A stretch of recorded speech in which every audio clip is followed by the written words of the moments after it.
Secretary just in. Let's listen.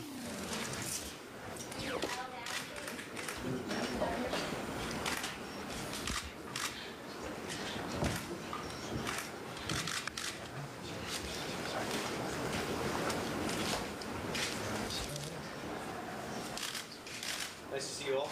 This is the first meeting of the President's Working Group on Financial Markets since President Obama was elected and took office.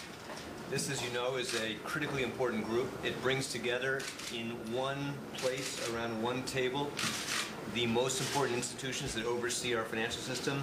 Together, this group has the authorities and instruments and experience and talent that are going to be critical to helping solve the deep financial problems facing our country. We're going to do two things today. Our agenda is to begin to shape the architecture of a financial recovery plan that'll help get credit flowing again and help reinforce the recovery and reinvestment plan now working its way through the Congress.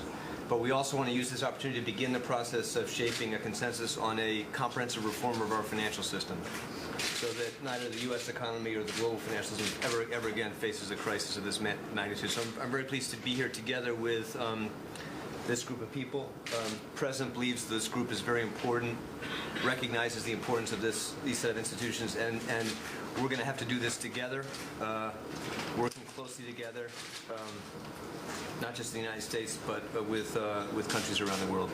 Thank you very much.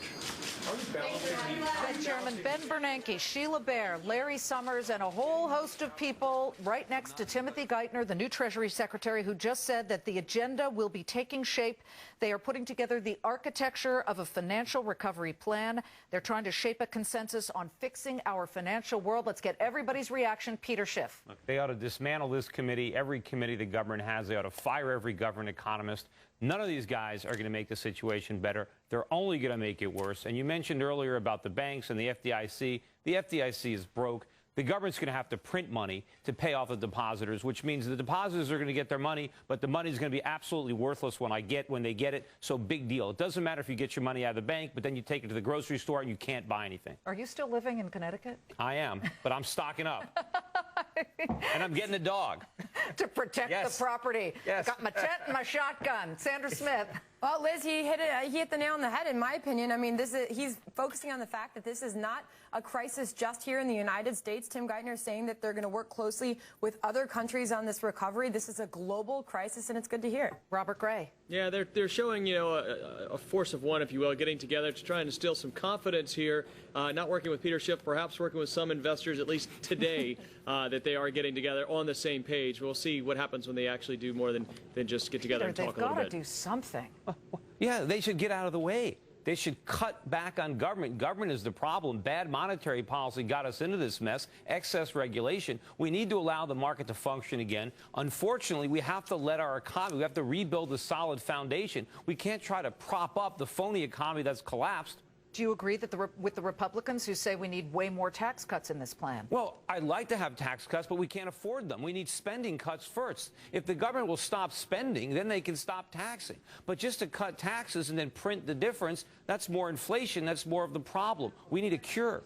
And what is the final cure after we have let everything shake out? Because the way you talk, there would be sheer bloodletting. Well, there's going to be bloodletting based on what the government is doing. Ultimately, we're going to have a real choice to make in this country. Do we completely destroy our currency and have hyperinflation, not just high inflation like we had in the 1970s, but real German Weimar Republic style hyperinflation where we're carting our money around in wheelbarrows?